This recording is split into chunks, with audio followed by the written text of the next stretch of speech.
আসসালামু আলাইকুম my dear family, welcome to my channel. চলে আসলাম নতুন একটি ভিডিও নিয়ে। তো আমি আজকে আপনাদেরকে দেখাবো কিভাবে আপনারা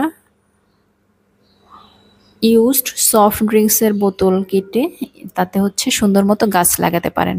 প্লাস আজকে আমি আপনাদেরকে কলমি শাক লাগিয়ে দেখাবো পানিতে কিভাবে সুন্দর মতো কলমি শাক চাষ করা যায়। এটার অনেক ভিডিও আমি দেখেছি ইউটিউবে, সো আজকে আমি নিজে ট্রাই করছি, দেখা যাক রেজাল্ট কি আসে। তো প্রথমে আমি এখানে ৪টা সফট ড্রিঙ্কসের বোতল নিয়ে নিয়েছি। ৩টাই হচ্ছে ২ লিটার আর একটা হচ্ছে ১০০ লিটারের বোতল। তো বোতলগুলোকে আমি একটা কাঁচি দিয়ে মোটামুটি মাঝ বরাবর কেটে নিব। সো একটা বোতলকে আমি ২টা গাছের টব হিসেবে ইউজ করতে পারবো। সেভাবে কেটে নিচ্ছি। এই কাজটা একটু আস্তে আস্তে করতে হবে, কারণ সফট ড্রিঙ্কসের বোতলগুলা পানির বোতলের চেয়ে কিছুটা হার্ড হয়। সো এই কাজটা খুবই সাবধানে এবং আস্তে আস্তে করবেন, না হলে হাতও কেটে যাওয়ার সম্ভাবনা থাকে। তো এভাবে সবগুলো বোতলকে আমি কেটে নিচ্ছি।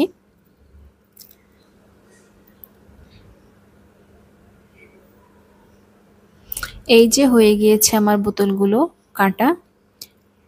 এখন হচ্ছে কলমি শাকটাকে লাগানোর উপযোগী করে বেছে নেব। আমি বাজার থেকে হচ্ছে ২ আঁটি কলমি শাক নিয়ে আসা হয়েছে। তো এই শাক সবগুলোকে আমরা এভাবে লাগিয়ে দিব না, এটার হচ্ছে পাতার অংশটুকু ছড়িয়ে রেখে শুধু ডালগুলো আমরা লাগিয়ে দিলেই হয়ে যাবে। তো প্রথমে আমি শাকের আটিগুলোর দড়িটা কেটে নিচ্ছি, এরপরে শাকটা বেছে নিব।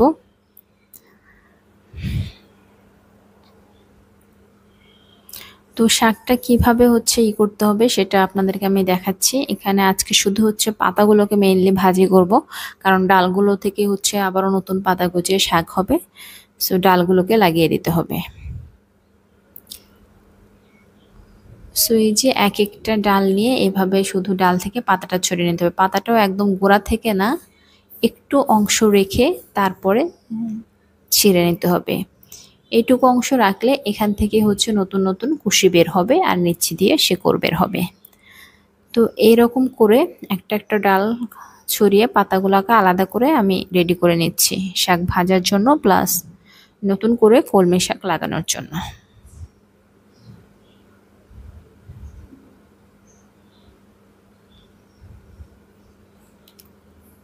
বলতে গেলে ফেলে দেওয়া অংশ দিয়েই আপনি আবারও নতুন শাক পাবেন। অনেকে এই ডাঁটাটা খায় না, শুধু পাতা খায়। সো তাদের জন্য তো আরও বেশি সুবিধা।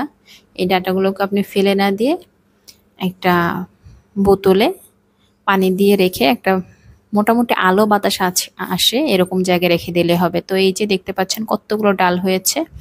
এখন আমি বোতলগুলোকে হচ্ছে ফুটো করে নিব, যাতে হচ্ছে আমার বারান্দার গ্রিলের সঙ্গে দড়ি দিয়ে ঝুলিয়ে দিতে পারি এই জন্য। তো গ্যাসের চুলাটা জ্বালিয়ে দিয়েছি, এখন একটা শিক গরম করে নিচ্ছি। এই শিকটা দিয়ে আমি বোতলগুলোকে ছিদ্র করে নিব। যেহেতু শিকটা গরম হয়ে গিয়েছে, সো খুব সহজেই সুন্দর মতো ছিদ্র করাও হয়েছে। এই তো রেডি হয়ে গিয়েছে আমার বোতল। এখন আমি এই দড়িগুলোকে দিয়ে হচ্ছে বোতলগুলোর ছিদ্রের মধ্যে ঢুকিয়ে নিব।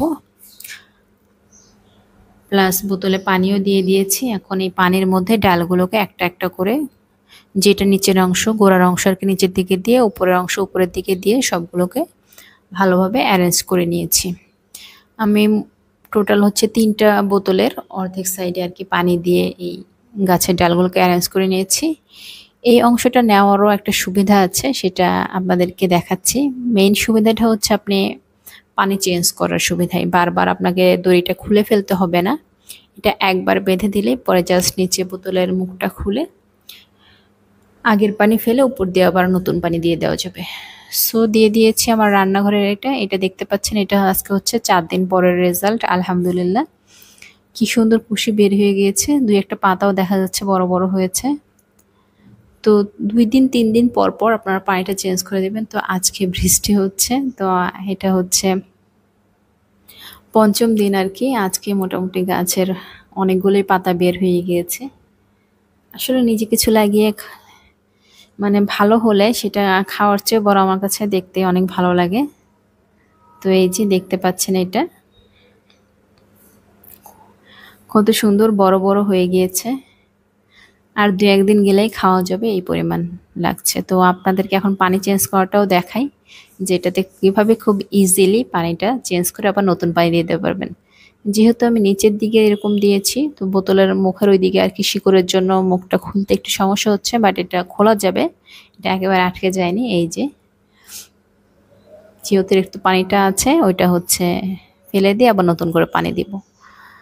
এই অংশটা দিয়ে আপনারা এইভাবে যদি লাগান তাহলে আপনাদের মানে পানি ফেলে দিতে প্লাস পানি দিতেও খুব সুবিধা হবে।